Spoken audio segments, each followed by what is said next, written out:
എത്രയും ദയുള്ള മാതാവേ, നിന്റെ സങ്കേതത്തിൽ ഓടിവന്ന് നിന്റെ സഹായം തേടി നിന്റെ മാധ്യസ്ഥം അപേക്ഷിച്ചവരിൽ ഒരുവനെയെങ്കിലും നീ ഉപേക്ഷിച്ചതായി കേട്ടിട്ടില്ല എന്നു നീ ഓർക്കണമേ. കന്യകളുടെ രാജ്ഞിയായ കന്യകേ, ദയുള്ള മാതാവേ, ഈ വിശ്വാസത്തിൽ ധൈര്യപ്പെട്ട് നിന്റെ തൃപ്പാദങ്ങൾ ഞാൻ അണയുന്നു. നെടുവീർപ്പിട്ട് വിലപിച്ച് കണ്ണുനീർ ചിന്തി പാപിയായി ഞാൻ നിന്റെ ദയത്തെ കാത്തുകൊണ്ട് അങ്ങേ സന്നിധിയിൽ നിൽക്കുന്നു. അവതരിച്ച വചനത്തിൻ മാതാവേ, എൻ്റെ അപേക്ഷ ഉപേക്ഷിക്കാതെ ദയാപൂർവം കേട്ടുകൊള്ളണമേ.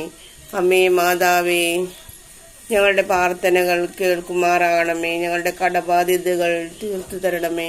അമ്മേ മാതാവേ, ഈശോയുടെ നാമത്തിൽ കടബാധ്യതകളെല്ലാം തീർക്കണമേ. യേശുവിൻ്റെ നാമത്തിൽ കടബാധ്യതകൾ തീർക്കണമേ. എല്ലാവരുടെയും കടബാധ്യതകൾ തീർത്തു തരണമേ. യേശുവേ സ്തോത്രം.